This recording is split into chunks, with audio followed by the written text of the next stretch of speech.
Good afternoon, everybody. Welcome to WATN, which is Where Are They Now?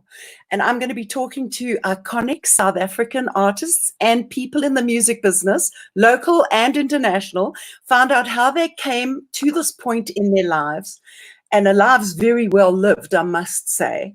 And I hope to dig deep and really discover what makes them tick, cause tick they do. My guest today, finally and thrillingly, is definitely one of my most talented musicians, musical director, guitarist, composer, and all-round hell of a cool guy. We all know each other. We've known each other since about the 80s, darling. So that's almost 40 years.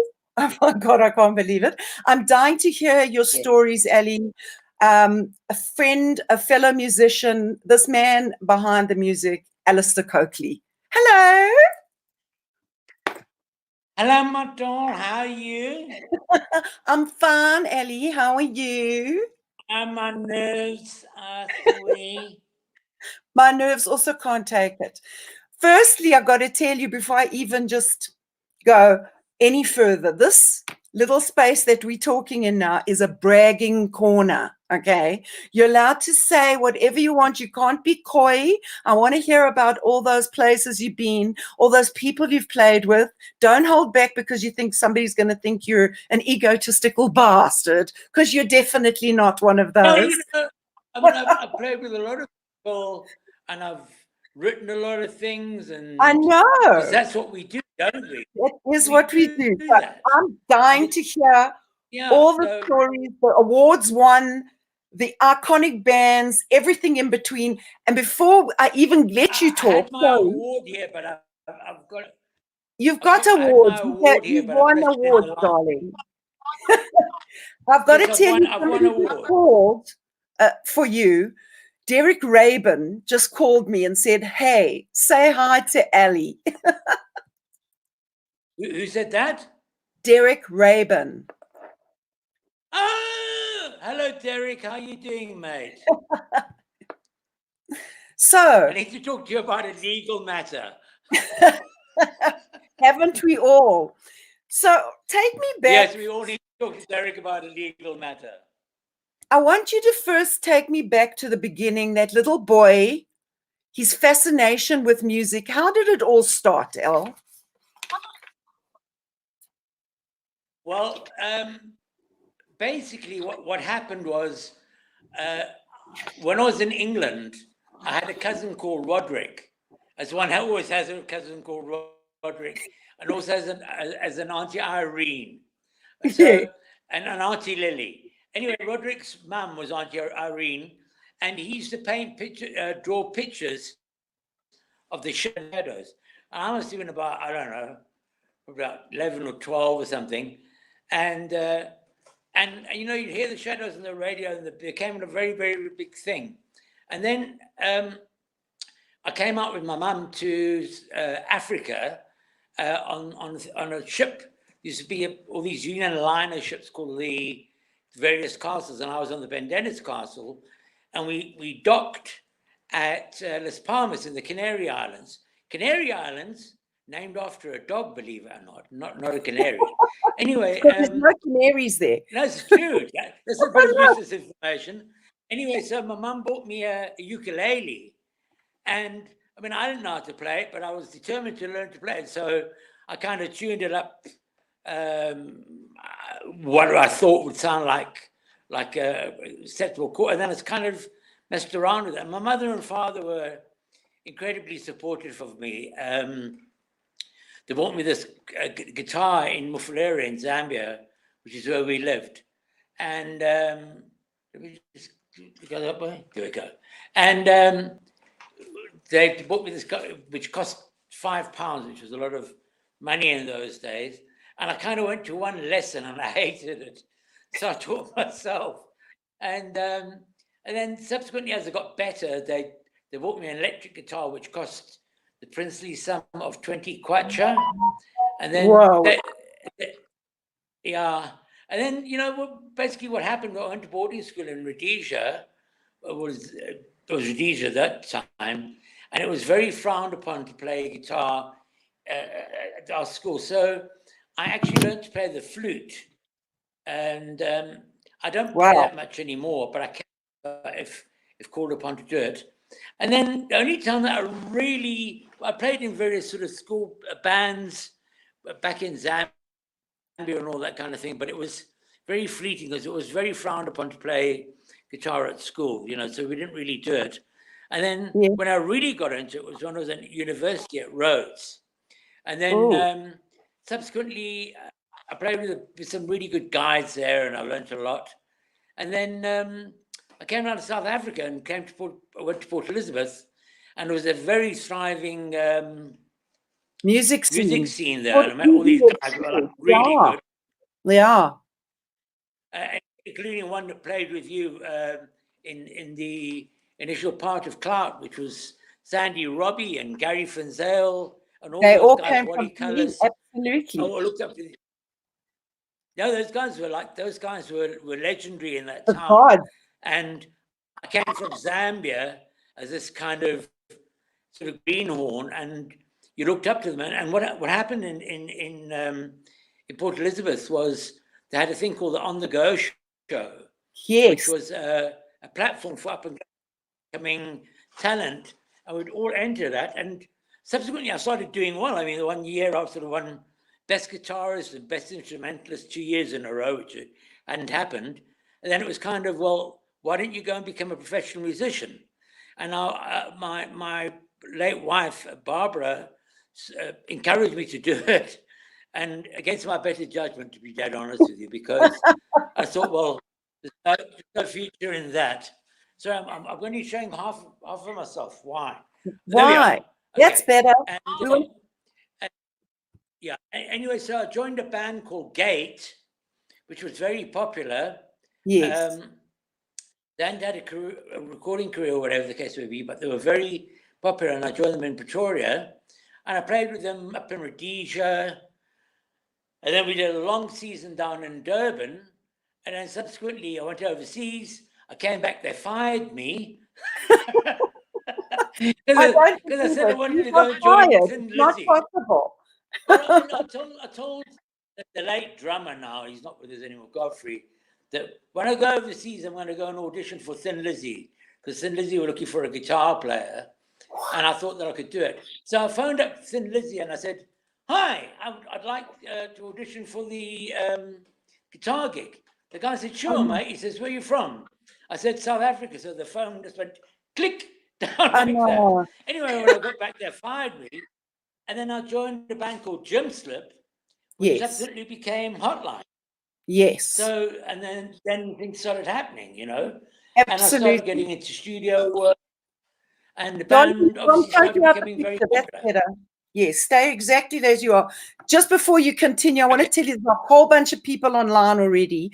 They're all talking to you. Jan, Gil, John, Kerry Ann, Grant Tregellis, Shelley. Everybody's just saying hi to you. Nicole Taron. There's so many people online already just saying, sending lovely messages, just so you know. Now, I want to stop you there because Hotline was an iconic sort of move for you. That really put you on the world stage, put it that way. For me, Hotline was like, I was blown away with Hotline because I was in Clout at the time, right? And I just thought this was like the best band I'd ever seen. I was absolutely it was a very good band. It had a brilliant band. From the beginning, it was amazing. Well, Ron was playing with you. Ron was producing you at the time. And Ron was in the band with me, Ron Britell, of course. And Ron had said to me, listen, I want to play you this demo of this band that I'm working with. I knew Penny because she was with that band Panther first, and we'd sort of met along the way. So I just had... There's the first album. There's the first album. I'll never forget that. Can you add him in? Someone bought it for me the other day. And there's someone you know on the back, but we won't say anything. Yes, I know. I know. Yeah. But anyway, Patrick was the drummer, of course, and I was dating Patrick at the time. Sweetheart, I want to Right. play, before we get even deeper into all of this lekker stuff, we've got Yes. Amanda Coakley on the line as well for you, by the way. We've got so many amazing people. Stacey Pritchard, Roberts. I want to play a video. This is going back, okay? This is Alistair at one of his finest moments. Take a look at this. Okay. Julian. Now we'll never know. Now we'll never. Julian, hello. Play the video, darling. Will you get your head out the wacky backy there and play the video, please? There we go. The video. I'm coming into the video. You didn't tell me which one. Oh, do we want the hotline? You can't get good help. That's what because I had the Madison brothers lined up. That's why I got confused. You want the Madison brothers? I'm confused. Which one do you want? Okay, I'm going away again. That's why you had me confused. I thought you wanted a hotline all of a sudden. No. Well, something's coming up. Are we on air or what? Well, until the video comes on, which is now. Springbok Radio. Have you got your guitar? I know it's going to be.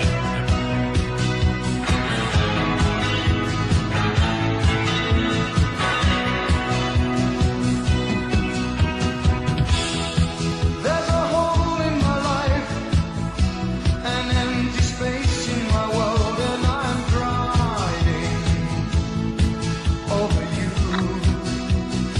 Ellie, what were you playing in this? And though I'm alone in the night, sometimes I reach out and forget you're not there. And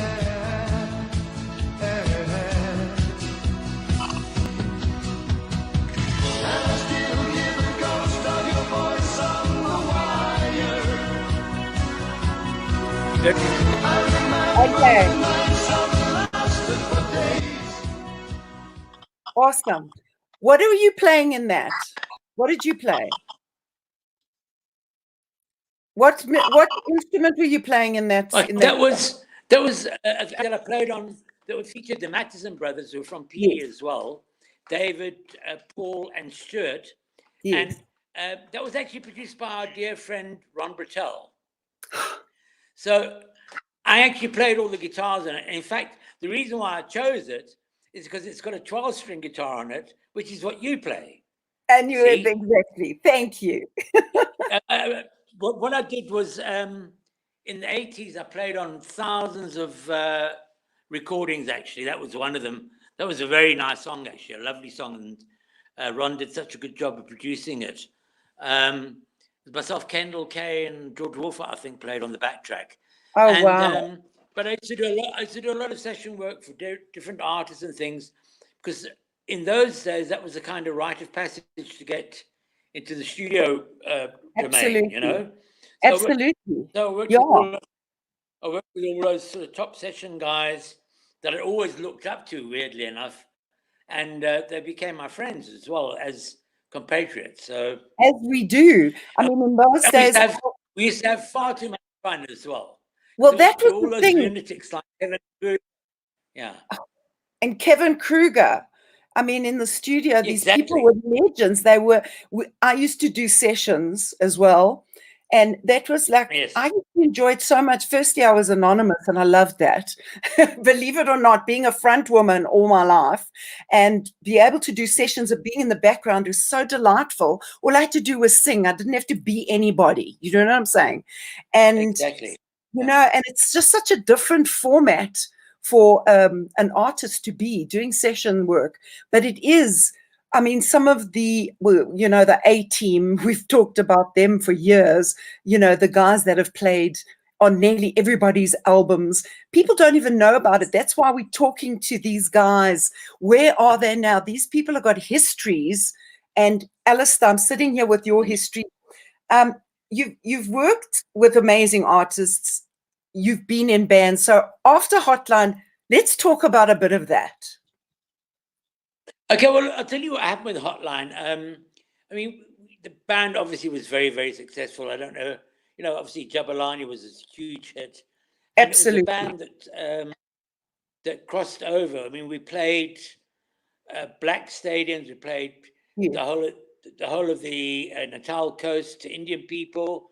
We played to colored people. We played to white people. And of course, one of the highlights was the concert in the park, which somebody put up a photo the other day. A guy called Kevin Shaw. I think he saw it on Facebook. Picture. Yeah. And that was an amazing day. And I was so grateful to be part of it. And kudos to Hilton Rosenthal for organizing it with 702. I remember that. Yeah, it was a great. Did you play on it? No, we played on the second one. Oh, okay. Yeah, because I had another one because we reconstituted the band in 2012, and they had one in Emerentia with Mango Groove. Yes, John gave me the cap. I saw your cap. I'm like this advertising billboard. If you give me something, it's like whatever. Give me something for free and I'll wear it. Yeah, I actually worked with Mango as well on record. I know. Yeah, it's fantastic. I mean, I love Claire and John and all the people that were involved there. And I actually got them their record deal when they became very famous. Because I used to hang around, because at one stage in Hotline, there was a lot of enmity. So they were touring with us, opening for us. And I used to stay on the tour bus with them. That was very bad. But anyway, well, that's what happens in bands. You can tell some stories later if you want. Sure. I mean, some of them are quite inflammatory. But I mean, the weird thing was, I think you would probably amplify this as well, is that for what you wish for in this business, because sometimes, you with that fame comes a whole bunch of other stuff that visits. It's absolutely avarice and ego and the 7 deadly sins, and it's the early part of Hotline was such a delightful time because there was so much bonhomie and joie de vivre between everybody, because those are two French. Yeah, and it was innocent and look, the band had an incredible blooming chemistry as a live unit. I mean, it was a bit of a force of nature, if I dare say so myself, being involved in it. And then it suddenly started getting horrible, and I won't elucidate on that. Basically, the same reasons why it got horrible in Cloud was why it got horrible in Hotline. Okay. And it was third-party involvement, So we'll leave it there. Let's keep it light and happy. Yes. Let's not talk about publicity or nefariousness or anything like that. This is not about slagging anybody. It's definitely not about it, because I think anybody in the know knows what happened and knows what went on. Well, exactly. We don't even need to go there. I didn't see you for a long time after the 80s. I saw you around the Hotline time, and then afterwards I didn't see much of you. I maybe bumped into you at a festival here and there, and then later on I remember we spent a few nights at Plum Crazy laughing a lot. Yes, I remember that well. And we were always the time. Yes. Yeah. Remember that? What did you say? Tell the story. When you poured over your leg and we said, "Well, excuse me." I've also been a bit mad in my time. I've been known to be a bit mad in my time. What I wanted to yeah, go on. What I wanted to bring up was what drives you? What are your credos in life? Because as you spoke earlier, this music business creates monsters. It really does. We can get so caught up in the dark side of the music business, which it has very clearly. Sure. And as we've seen, I mean, in every musician out there, drugs, alcohol, crazy stuff going on, etc., etc. But there's certain people that have always managed to keep themselves clear of the real darkness. Sure. And I ask this for someone like you because I think you've been one of those. What is your credo? You know, what drove you? I think having played with me, you realize that I take it very, very seriously. Seriously, that's the thing. There is a fun side to it, but you know, it's a profession, and Yeah. I believe that you owe your best to the audience and to the people that you work with as well. So that would, I mean, it's just simple things like punctuality, being Yes. generous, being Yes. kind, being honest. I mean, that's the biggest thing for me. I find that in this business, a lot of people get celebrated for that aren't really great people as human beings, because I think people conflate people being good artists or whatever as being good people, and that's not necessarily true. I mean, the same thing applies with sportsmen. I mean, if you think of somebody like Oscar Pistorius, you know, Yes. oh, he's a great guy. Yeah, but he murdered a chick. You know, Yeah. so you know, and I suppose with musicians, it's kind of expected that they are a little bit aberrant or whatever the case may be. But I've always taken it very, very seriously. You know, wherever I've played or played for, I go there and I give it my best, and if I'm asked to do something, I'll do it. Otherwise, I'll do what I'm told to do, kind of thing. It's a discipline. It's a discipline. You know what I'm saying? To stay in this business for so long, you have to have and I think stuck to it. You know, so to something. I just want to tell you quickly. Well, exactly, and I think, you know. Sorry, Yes. there's just so many messages. Ingy, our drummer, is on the line. And Wesley Brittell is on the line. Unbelievable. And Janet Sedgwick is on the line. Hi, Wes. So it's just nice to acknowledge everybody. I also would like very much right now to play another video. Julian, let's see the Hotline video, please, for me. Is that okay? Brilliant. With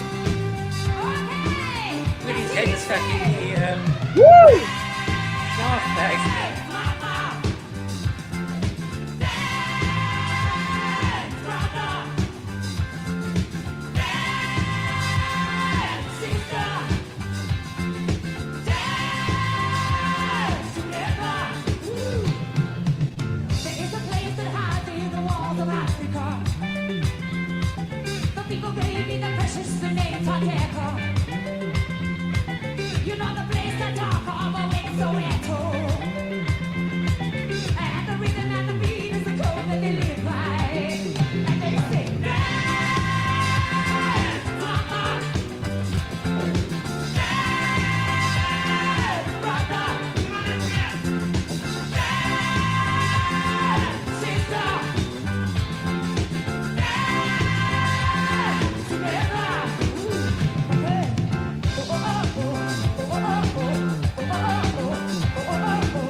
Okay.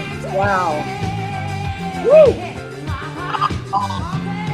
Yes.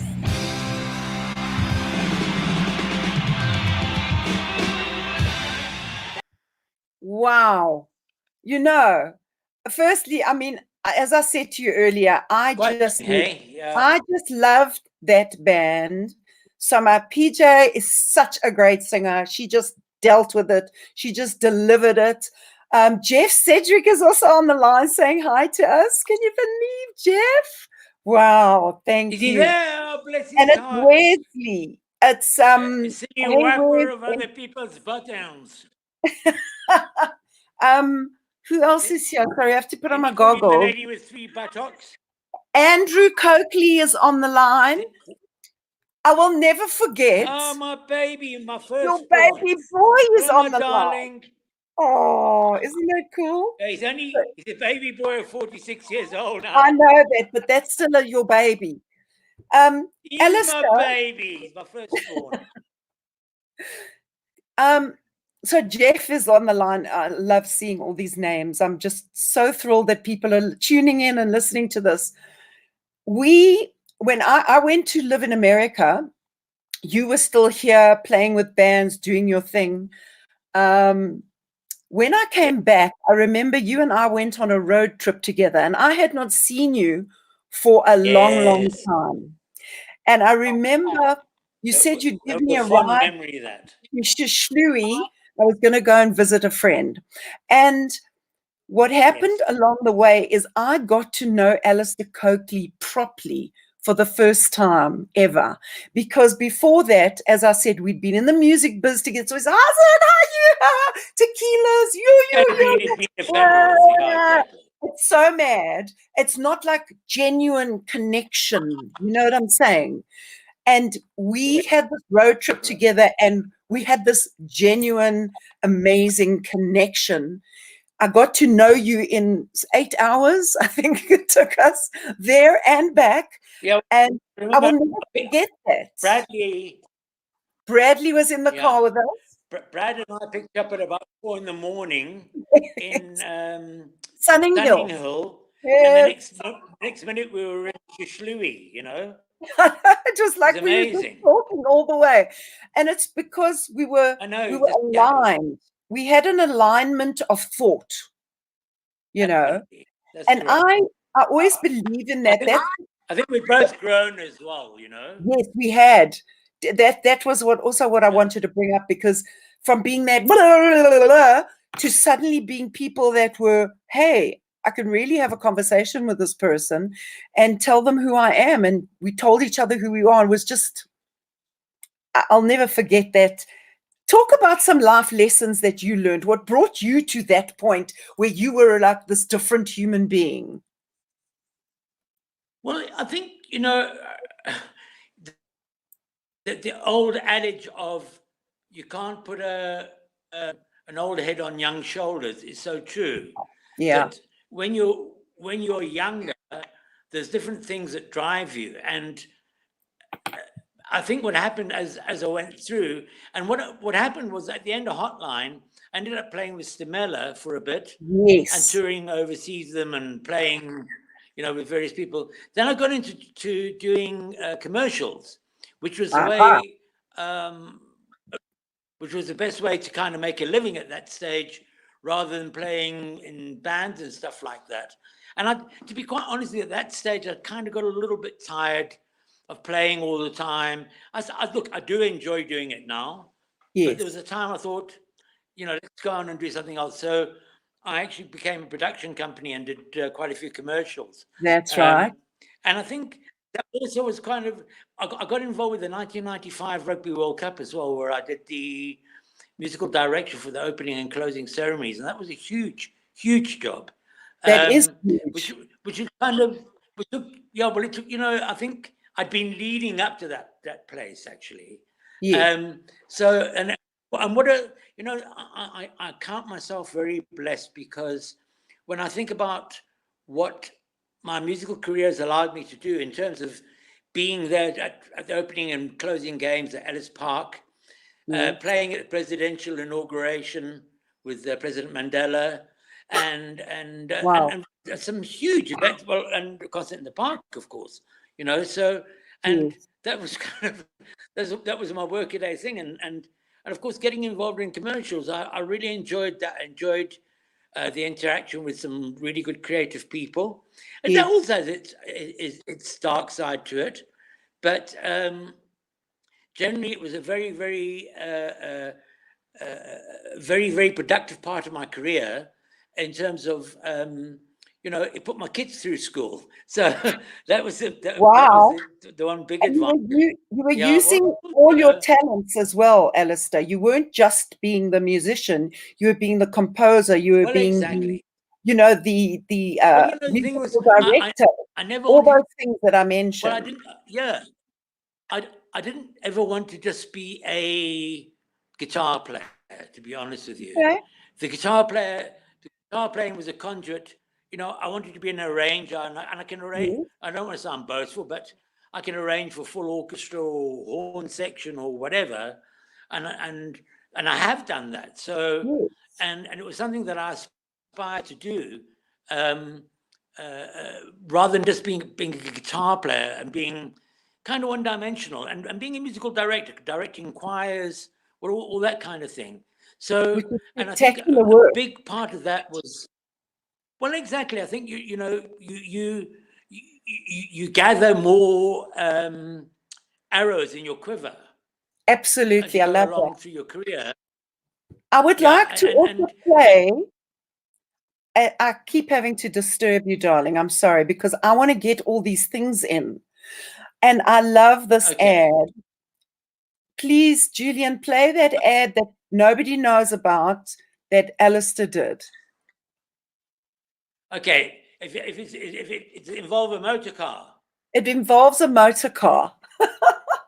Okay, right, let me tell you the backstory of this. I got asked by Ogilvy and Mather in Cape Town to do it. They were going to do a huge ad, and I did a big ad for them where they did VW and Me. I can't know if people remember it, where the whole factory was singing and all that kind of thing, and all that kind of that. And they were trying to change the brand. Anyway, what happened was they, can you hear me? I can hear you. You've gone quiet. Oh, because he's muted us. He's playing. Don't play it yet. Don't play it yet. One, two. Hello? Okay. Hold on, Al. Can you hear me? He's muted us. Tell Julian to stop pressing buttons. It's what he does. He's very good at pressing. Well, firstly, I must say well, anyway, what happened was for pressing the buttons, Julian. Well, what happened was we Thank you. needed a song. Mm. Okay, we needed a song for the ad, and I told the guys to approach Andre de Villiers to write it.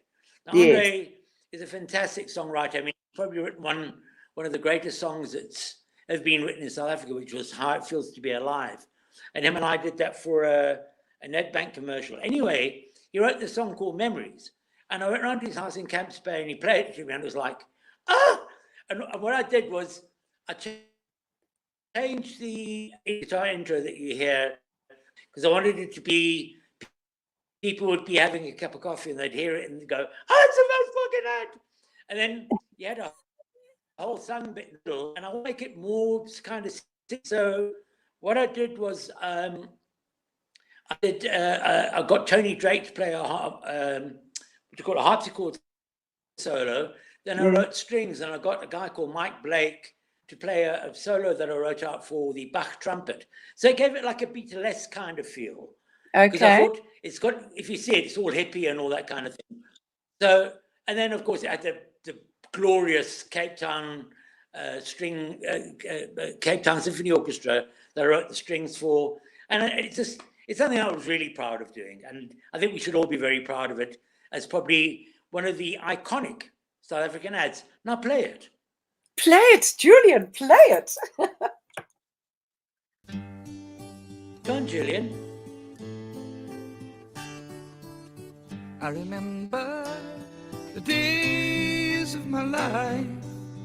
I recall the faces, mostly yours. magic moments. Life was a mystery. There's no place on earth that we'd rather be. Moving up, going through some changes, storing up the memories. Then you gave me the light of my life. I always gave the best I could give.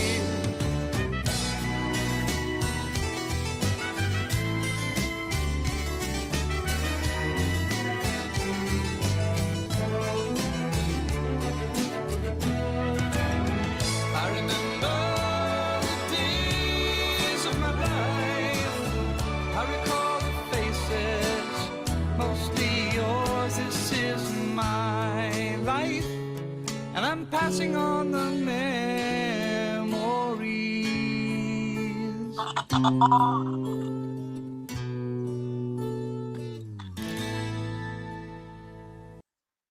Wow. So I'm weeping because I weep in adverts even sometimes. It's just beautiful. Oh, I get so emotional when I see that. So emotional. Do you Yes, also beautifully. feeling a little teary? I remember when we played it back. Oh, Yeah, when we played it back at BNS Studios with Jerry, and I had tears rolling down my face when it finished.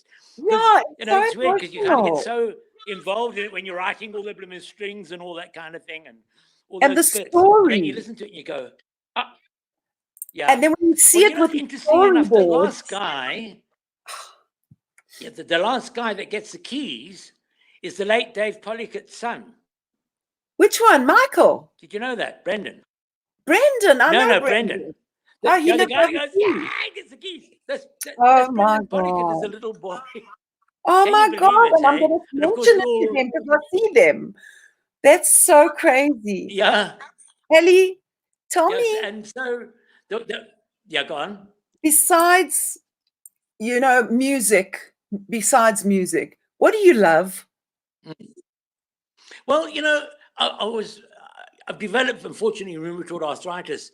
But when we went down to Shishlui, I was actually a scuba diving instructor, and I Ah, loved scuba diving. Yeah, I love the sea and all that kind of thing. And it was a very good time in my life. I stopped doing it about 4 years ago because, unfortunately, people don't have the disposable income to go and do it much anymore. You know. yes. But I used to teach people scuba diving, and I loved that because it was just something that I became incredibly passionate about. I love animals. I adore Yeah. animals. In fact, Sash, come. Sash, come. Come say Let's hello. see Sasha. Come to the people. Hello, There's Sasha. Sasha. There's my baby. Oh, It's beautiful. Sasha. This is my child. This is my new child. She's I such a know. sweet thing. But yeah, I mean, I love children. I love people. I'm kind of one of those guys that gets in the queue at the supermarket. Well, not anymore. Talks to Social everybody. distancing. No. And I know everybody's blooming business within 5 minutes, you know. So, but Hello, Tim Parr. Tim Parr is saying hello. And Ingy's saying such lovely things. Yes. oh, bless her heart, man. Yeah. It was lovely that day that we spent at Soweto. Remember that day we spent at Soweto with Tim? Well, this was spectacular. I want to talk about that. So earlier when I said awards and all that stuff, let's talk about that award. That was a big surprise, wasn't it? Yeah, it was actually. I didn't think I had a hope of getting it. Actually, I must say that was a lovely afternoon, you know. Wasn't it super? You and I going out to Soweto together and you know, seeing Yvonne all those people that I haven't seen for years. Yeah, no, that was beautiful. beg your Yvonne pardon? Tucker had put together this award ceremonies, like sort of for the unsung heroes, for the session players, the people that sing backing vocals on tunes over the years, etc. And Alistair won in our category, which was pop music. He won the award. Let's see it again, darling. Come on, show the award. Yes, It's really pretty. there's the award, everybody. There it is. It's actually very nice. It's lovely. If you don't use it as an award, you could use it you could use it for hand-to-hand combat. It's so heavy. It's crazy. very heavy. And we were actually lucky it happened just before the lockdown, hey? Otherwise, it wouldn't have happened. No. Well, if you remember that day, they distributed hand sanitizer to everybody. Yes. Everybody was kind of. It was already starting. Yeah. This crazy exactly. world. It was mooted for the next. I think we closed down on the following Thursday. Actually, after that. Yeah.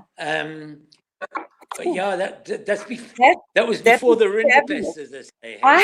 I hadn't been to Soweto for like 40 years almost, you know, because when we were in Zia, we used to go with our combi and pick up our dancers and singers, and we used to drive in there all the time, and of course played in Soweto, Jabulani and all those things. But the bottom line is how much everything changes, you know, and how much stays the same. So looking at that, lots changes, but how much stays the same? When I was driving through Soweto, it just looked like the old Soweto to me.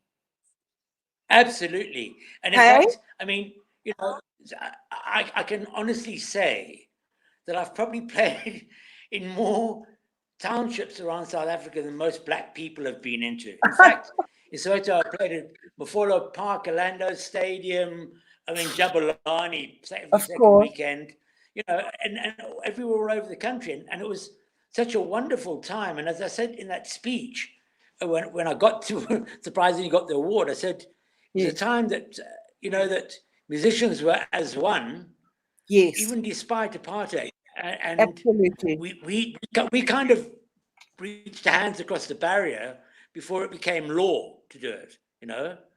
And I'm very proud of being part of that thing, as you were as well. Yes, I'm very proud of it. I mean, Zia was definitely not, we were not given the platform that we should have been, because we were sort of like fringe. I don't know what it was, but we also played in all the townships. Yeah. We got bombarded many times. We saw both sides of everything. And it was a spectacular time for music. I just saw Tim Parr's name again here. Tim was there playing with his band, with Elemental, and we were playing with Zia, and it was Hotline and all the bands, and we were all as one. You know, we all joined. And nowadays everybody's so apart. I don't see other musicians. I don't bump into anybody. It's just there's nowhere to gather. Yeah. Well, I think we've all become a bit disparate. But what you've got to consider was at that time, the cultural boycott was in place. So the cultural boycott probably was the best thing that could have ever happened for South African musicians, because there's no way that concert in the park would have happened if there hadn't been a cultural boycott. Because there were black bands from Brenda, Yvonne, whoever it might have been, you know, Sankomoto, whatever, and all the white bands, and it transcended barriers. That now, you know, it's kind of, well, everyone saves up the money because, you know, like, oh, Brian Adams is coming here, you know.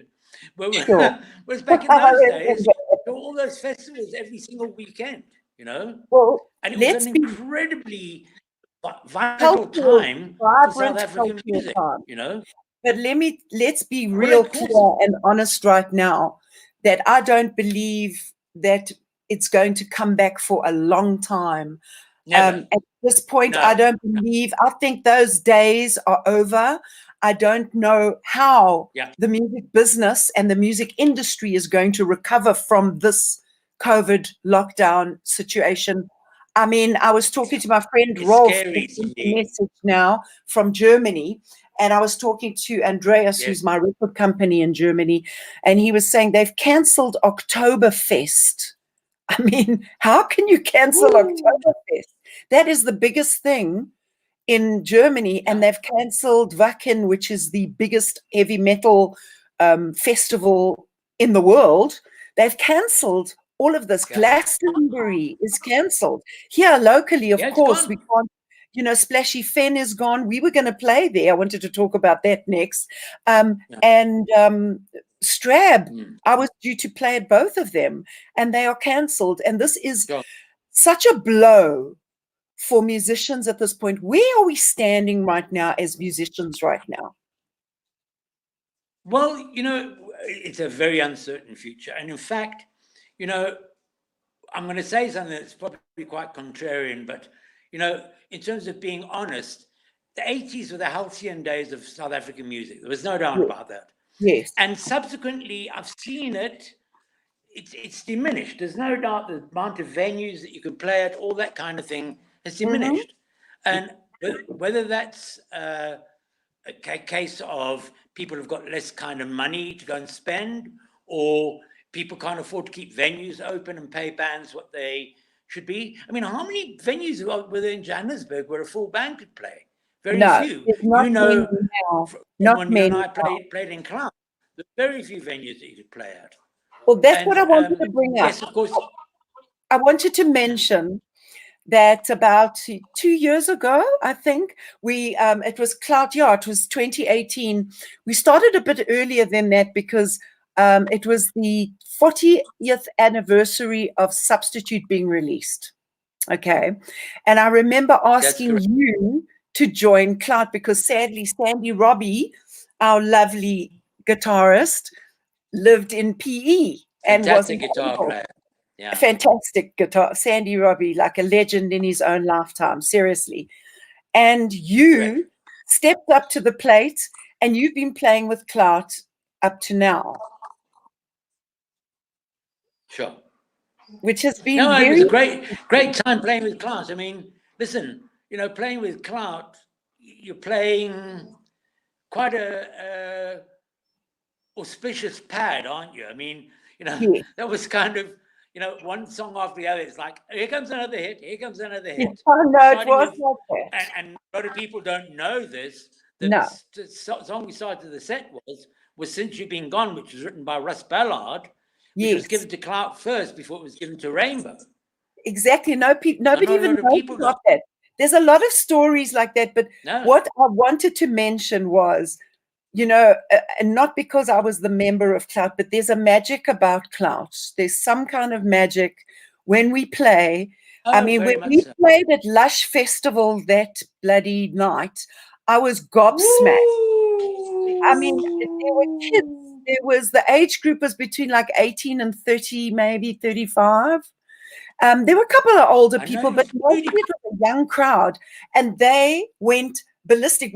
I thought they're just going to be nice and, you know, sort of polite and nice, very nice old people playing on stage. But it was a breakthrough for me just to see what a power a good band has, you know. Yeah. Well, you know, what happened was before we started playing, I went to the front of the stage just to test the guitar and played a couple of licks. And all these kids lost their mind. And I kept turning around going, is Nelson Mandela walked in here or something?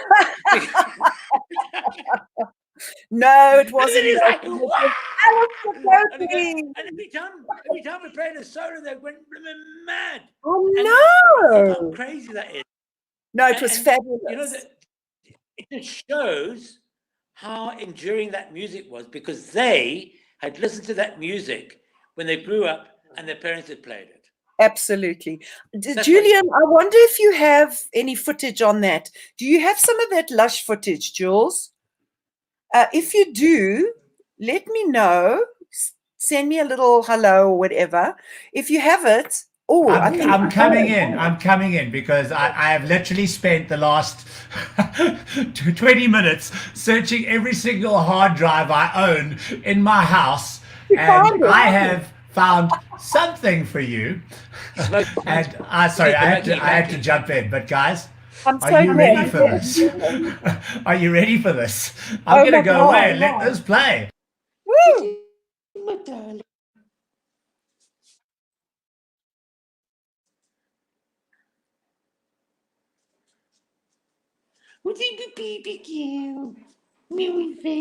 Yeah, these baby look. Wow.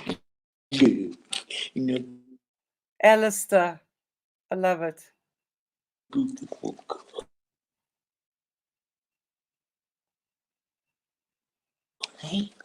There's no sound, darling.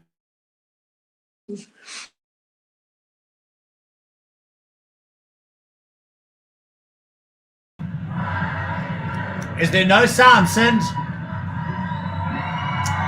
One last time for the incredible. Okay, hang on. I'm going to do it again. Sorry, I was in such a rush to do it. I forgot to put the sound on. This is what happens.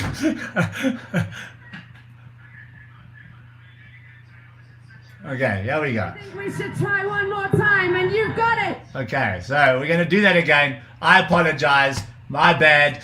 I'm going to get this right. Okay, let's do this. Where is it? Save me. Go for it. Save me! Save me! Save me! Save me! Save me! Save me! Save me! Save me! Song. Save me! On the song. Save me!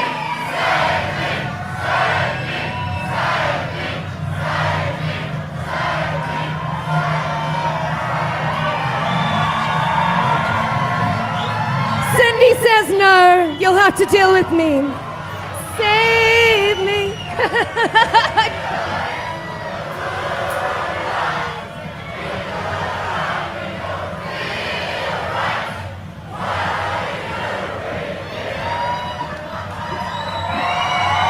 One last time for the incredible, guys are legendary, killing me, amazing Clouts. Come on. Are you ready? Do you want it bad, baby? Me too.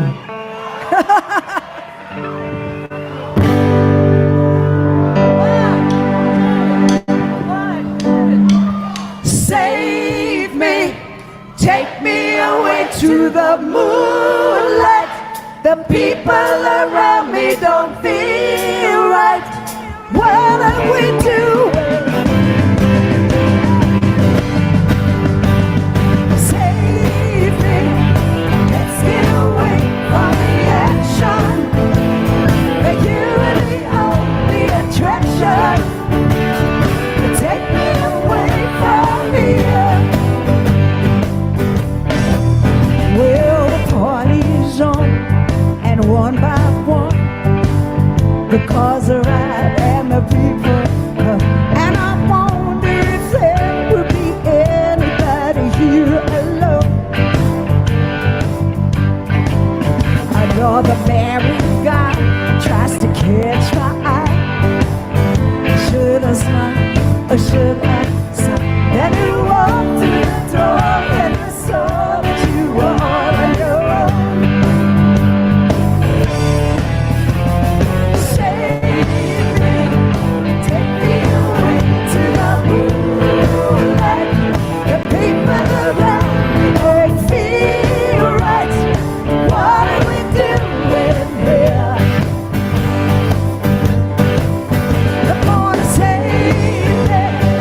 Let's get away from the action. That you're the only attraction.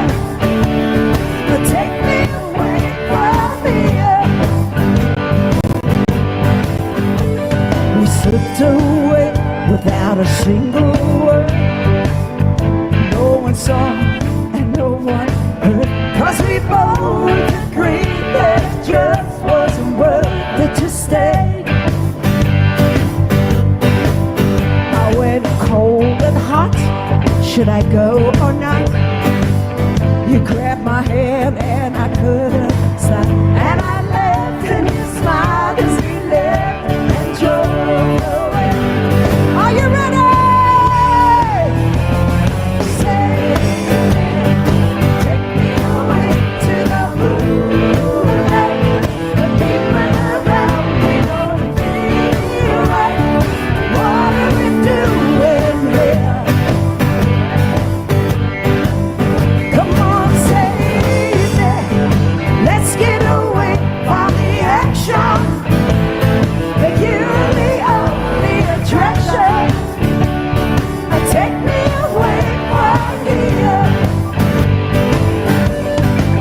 Well, it's a starlit sky, the moon on high, sure feels good to me. And in my bones, I've always known this is how it's meant to be. Save me, take me away to the moonlight. The people around me gonna feel right. What are they doing here? Save me, let's get away from the action. You're the only attraction. Take me away from here. I want to hear you. Are you singing? Take me away to the moonlight. The people around me Epic. You're breaking my heart, people. You're breaking my heart. Awesome. Are we back? We are back, darling. That was such a spectacular night. Alistair was in full force, and you can't make this shit up. You know what I'm saying? This is like, it's for reals. Are we off air? No, we are back on air, darling. I just can't hear you anymore. You mustn't swear. You mustn't swear. Profanity. No profanity. But you just made, you just were just. Oh, why not? Alistair, I'm losing you, darling. One, That's two. not good. I hope we can get Alistair back, but Julian! Julian, Alistair, Julian! we Can can you hear sort of me? hear you, darling. We can hear you. Yes, I can hear you, but I can't really Mine's use. gone You dodgy. frozen. Can you hear me? Can anybody hear me? Yeah. Okay. So, oh, Lance Wiener's there, sending you a message saying Can you? hi. I can hear you. Whatever happens, I can this hear you, but it's got very. You sound like a cross. whatever it is, You, I just need to you sound say like a that cross. this you sound like a cross show to between me, C3PO and a death metal. this show to me is important. It's important because where are they now? These people have got such stories to tell. These musicians, these music people. I mean, I just can't wait for my next week. You're also going to love the artist. I'm not telling. We'd only tell a few days before when we release the name of the artist. It will be episode 3, which I'm very proud to say is it's going very well. I love the fact that everybody's talking to us. Hello, Gail. Yes, you can hear me. Rolf.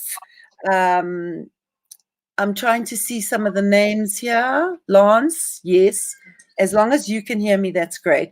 Unfortunately, we seem to have lost Alistair, but it is almost time to stop the show anyway. I think we should go out with one of Al's songs. I just want to thank Discover TV. Julian, thank you for giving me this platform. I'm loving it. This is for me. This is totally for me. I To mean, talk to my yeah. old buddies and all that stuff, I'm just loving every moment of it. I'm just wishing that Alistair could have come back to us, but we just can't hear him. I'm so sorry. But let's end with a video of Alistair, one of his other commercials. I'm going to say goodbye to everybody. And thank you for tuning in. And I really hope to see you next week, Wednesday, 3 p.m. See you there.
Don't you waste time, don't even blink.